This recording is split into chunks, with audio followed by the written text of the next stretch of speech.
এমন করে মাথায় হাত দিয়ে বসে আছো কেন? কি হয়েছে? তোমার কি মাথা ব্যথা করছে নাকি?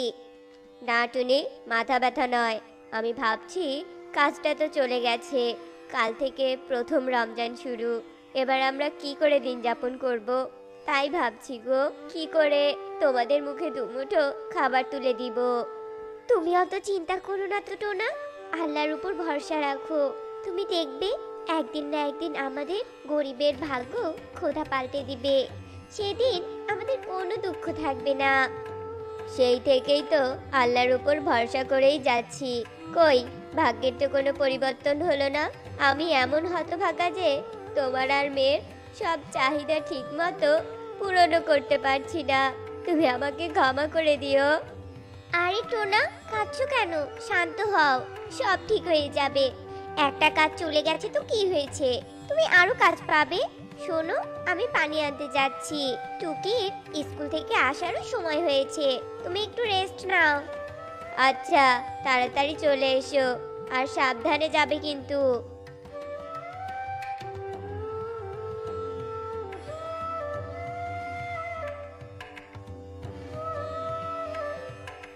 একি বাবা, তুমি একা কেন? মা কোথায়? মাকে যে দেখছি না। তোর মা নদীতে পানি আনতে গেছে। বাবা বাবা, জানো কাল থেকে রোজা, তাই আমাদের স্কুল পুরো 1 মাস বন্ধ দিয়েছে। আমার অনেক আনন্দ লাগছে। আর এবার কিন্তু তোমরা আমাকে প্রতি রাতেই জেগে দিবে। আমি এবার সব রোজা রাখার নিয়ত করেছি। আর যদি আমাকে জেগে না দাও না, তাহলে কিন্তু তোমাদের সাথে রাগ করব, আড়ি করব, বুঝেছো? আমি সেহরি খাবো, ইফতার করব, রোজা করব, কি মজা। আচ্ছা, ডেকে দিব। আল্লাহ তোকে অনেক বড় করুক মা। বাবা জানো, কবুতর চাচা ইফতারের জন্য 1 বস্তা ছোলা, বুন্দিয়া, খেজুর, ঝুরমুড়ি, চানাচুর, বিস্কুট এনেছে বাজার থেকে। বাবা বলো না, আমাদেরও এমন ইফতার তুমি কবে কিনে আনবে? দুটো তো শুরুই হয়ে যাবে কাল থেকে। তুমি ইফতারের বাজার করবে না? হে আল্লাহ, এবার কি উত্তর দিব এই ছোট্ট মেয়েটাকে? ও তো অবুঝ, কিভাবে ওকে বলি যে গরিবের ইফতারে এসব খাবার থাকে না? আল্লাহ, তুমি আমার মেয়েটাকে বোঝার ক্ষমতা দাও। বাবা, কি ভাবছো? টুকি মা, তুই এসেছিস? আর কি নিয়ে তোমাদের বাবা মেয়ের মাঝে কথা হচ্ছে শুনি? ইফতার নিয়ে মা, ইফতার। ইফতারে অনেক খাবার থাকে, তাই না মা? আমি জানি ইফতারের সময় খাবারের টেবিল ভরা থাকবে। উফ, আমার তো ভাবতেই আনন্দ লাগছে। খুব মজা হবে ইফতার খেতে। হ্যাঁ রে মা, হ্যাঁ। এবার চল, তোকে খেতে দিব। আর টোনা, তুমিও চলো, সকাল থেকে তো কিছুই খাওনি। আজকে সারা দিন রেস্ট নাও, কালকে কাজ খুঁজতে বেরিও, কেমন?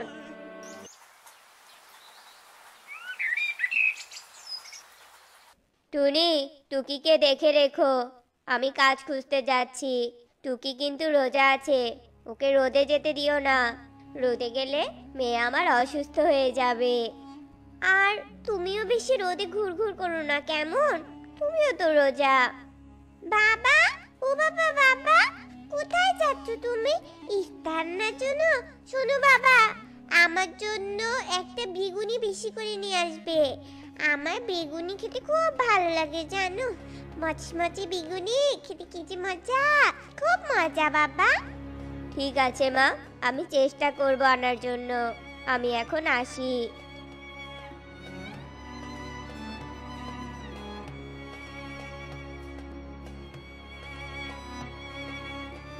হায় আল্লাহ, ইফতারের সময় হয়ে আসছে, তবুও একটা কাজ পেলাম না। এবার আমি কিভাবে টুকির জন্য ইফতার নিয়ে যাব? মেয়েটা আমার প্রথম রোজা, মেয়েটার মুখে ইফতার তুলে দিতে না পারলে ও অনেক কষ্ট পাবে। বাবা হয়ে আমি এটা কি করে সহ্য করব? কত জনের কাছে কাজ চাইলাম, কেউ দিল না। আল্লাহ, তুমি আজকে আমার মৃত্যু করো, আমি এত কষ্ট কি করে সহ্য করব? শত কষ্ট বুকে চাপা নিয়ে টোনা বাড়ির দিকে রওনা দেয়। অন্যদিকে ও মা, ইফতারের তো সময় হয়ে এসেছে। বাবা তো এখনো আসছে না। বাবা কেন আসছে না মা? আমার যে আর তস হয়েছে না। আজকে আমি পেট ভরে ইফতার করব। আজকে রোজাটা খুব লেগেছে মা। বাবা যে কবে আসবে?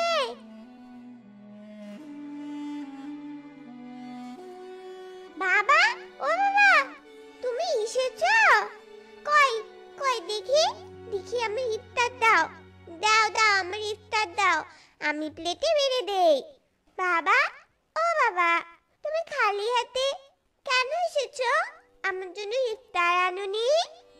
টুকিমা, শান্ত হয়ে বস, তোর বাবা একটু রেস্ট নেবে। টুকিমা, আমি কি বলবো বুঝতে পারছি না। আমি যে হতভাগা গরিব বাবা তোর। আমি আজ প্রথম রোজায় তোর জন্য ইফতার আনতে পারিনি। তুই আমাকে মাফ করে দে রে মা। বাবা হয়ে বের মুখে ইফতার দিতে পারলাম না। এর থেকে কষ্টের কি আছে? এর থেকে মৃত্যু ভালো। বাবা, বাবা, তুমি কেঁদো না বাবা। আমি বুঝতে পারিনি যে গরিবের ইফতার পান্তা ভাত আর মরিচ। আমি আর কখনো এমন আবদার করবো না বাবা। আল্লাহ আমাদের রিজিকে যা রেখেছে আমরা তা দিয়ে ইফতার করব আর শুকরিয়া আদায় করব। শান্ত হ বাবা। বাবা, তুমি কান্না করো না। তোমার কান্না আমি সহ্য করতে পারি না বাবা। বাবা, তুমি আমাকে তো বলতে পারতে গরিবের ইফতার এগুলোই হয়। আমাকে এই কথাটা তুমি আগে যদি বুঝিয়ে বলতে, তোমাকে এত কষ্ট দিতাম না বাবা আমি। মা, মা, ইফতারের সময় হয়েছে, আজানও দিচ্ছে। তুমি পান্তা মরিচ নিয়ে আসো, আমি পানি আনতে যাচ্ছি। হ্যাঁ।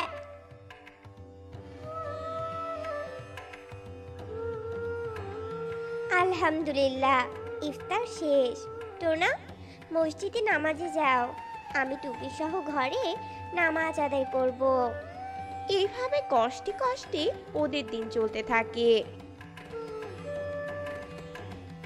একদিন টোনা যজ্ঞর বাড়িতে যায় কাজের জন্য।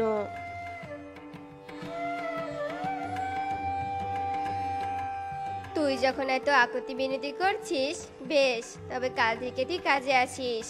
তবে আমি তোকে মাস শেষে পারিশ্রমিক দিব, কথাটা যেন মাথায় থাকে। ঠিক আছে ভাই, আমি কাল থেকে কাজে আসব। এবার চলি ভাই। যাক, মেয়ের মুখে ভালো ইফতার তুলে দিতে না পারলেও এবার ঈদে ওকে ঘুরতে নিয়ে যেতে পারবো। গিন্নি, ও গিন্নি, শোনো শোনো, যজ্ঞ ভাই কাজ দিয়েছে গো। এবার থেকে আমাদের দিন ভালো চলবে। বাহ, এটা তো খুব খুশির খবর। শোনো টোনা, টুকি না আজ লুকিয়ে কান্না করেছে। তুমি যজ্ঞ ভাইয়ের কাছ থেকে কিছু টাকা অগ্রিম নিয়ে মেয়েটার জন্য আজকে কিছু ইফতার নিয়ে এসো কেমন? ওর কষ্ট আমার একদম সহ্য হচ্ছে না। ওর বন্ধু বান্ধবীরা অনেক কিছু দিয়ে ইফতার করে, কিন্তু ও পায় না। ওর এতে অনেক কষ্ট, কিন্তু মেয়েটা আমার প্রকাশ করে না। টুনি, তুমি এটা ভালো কথা বলেছো। আমি এক্ষুনি যাচ্ছি যজ্ঞ ভাইয়ের কাছে। এরপর টোনা যজ্ঞর কাছে যায় আর যজ্ঞকে সব কথা খুলে বলে। কি বলছিস কি তুই? আজকেই কাজ দিলাম আর তুই আজকে অগ্রিম টাকা চাইছিস? তোর মতো গরিবকে আমার কাজ দেওয়ার ভুল হয়েছে। ভাই, রাগ করো না, বিশ্বাস করো, আমি সব কাজ করে দিব। আমার মেয়েটার মুখে একদিনও ভালো ইফতার তুলে দিতে পারিনি। তুমি আজ টাকা দিলে ওর জন্য ইফতার কিনতাম। ইস, গরিবের আবার ভালো ইফতার খাওয়ার আশা। তোদের ইফতার তো পান্তা ভাত আর মরিচ রে। আমি কোনো টাকা দিতে পারবো না। যা, কাল থেকে তোর আর কাজে আসতে হবে না। ভাই, ঠিক আছে, টাকা দেওয়া লাগবে না, তবু আমাকে কাজ থেকে বের করে দিও না। আমি আর কোনো অগ্রিম টাকা চাইবো না। ঠিক আছে, তোকে এবারের মতো মাফ করে দিলাম। এখন যা, কাল ঠিক সময় কাজে আসিস। টোনা রোজ রোজ যজ্ঞর বাড়িতে কাজ করতে আসতো। এইভাবে বেশ কয়েকদিন কেটে যায়। কোনো রকম খেয়ে না খেয়ে রোজা থাকার কারণে টোনা খুবই অসুস্থ হয়ে পড়ে, কাজেও যেতে পারে না। এই টোনাটার আবার কি হয়েছে? দুদিন থেকে কাজে আসছে না কেন? এদিকে ইফতারের সময়ও হয়ে আসছে। না, একবার দেখে আসি। ও যদি কাজে না আসে তাহলে আমার অন্যজনকে কাজে লাগাতে হবে। আরে টোনা, তুই তো দেখছি অসুস্থ রে। আর আমি ভেবেছিলাম তুই ইচ্ছে করে হয়তো কাজে আসিসনি। তুই কয়েকদিন বিশ্রাম নে টোনা। এ কি ভাই, তুমি চলে যাচ্ছ কেন? আজান হচ্ছে। দয়া করে আমাদের গরিবের ঘরে আজকে ইফতার করে যাও। না না, আমি বাড়িতে গিয়ে ইফতার করব। যজ্ঞ ভাই, টুনি যখন এত করে বলছে, তখন দয়া করে আমাদের গরিবের ঘরে একদিন ইফতার করো না। অসুস্থ টোনার এমন কথায় যজ্ঞ রাজি হয়ে যায়। এ কি টুনি, তোমরা শুধু পানির গ্লাস নিয়ে বসে আছো কেন? তোমরাও কিছু পান্তা নাও। আসলে ভাই, আমাদের ঘরে আর পান্তা নেই। যা ছিল তোমাকে সব দিয়েছি, তুমি খেয়ে নাও। আমরা একদিন না খেলে কিছুই হবে না। আমাদের না খেয়ে থাকার অভ্যাস আছে। আমরা পানি খেয়ে নিচ্ছি। টুনির কথায় যজ্ঞর অনেক মায়া হয়। আজ যদি আমি তোমাদের এখানে ইফতার না করতাম তাহলে এই মর্মান্তিক দৃশ্য আমি দেখতে পেতাম না। টোনা, তুই আমাকে ক্ষমা করে দিস ভাই। আমি তোদের অবস্থা বুঝতে পারিনি। আমরা ধনীরা কত কি দিয়ে ইফতার করি, খেতে না পারলে সেই খাবারগুলো ফেলে দেই। আর তোরা শুধু পানি খেয়ে ইফতার করিস। টুনি বোন, চলো আমার সাথে, আমি তোমাদের কিছু টাকা উপহার দিব। এরপর টুনি যজ্ঞর সাথে যজ্ঞর বাড়িতে যায়, আর যজ্ঞ টুনিকে টাকা দেয়। টুনি বোন, তোমাদের যখন যা লাগবে কোনো সংকোচ ছাড়াই আমার কাছে আসবে। আমি তোমাদের তাই দিব টুনি বোন। ভাই, তুমি অনেক ভালো। তোমার এই ঋণ কোনো দিন পরিশোধ করতে পারবো না। আল্লাহ তোমার ভালো করুক। আমি আসি তবে ভাই। এরপর থেকে যজ্ঞর সাহায্যে টোনা টুনি অনেক সুখে দিন কাটাতে থাকে।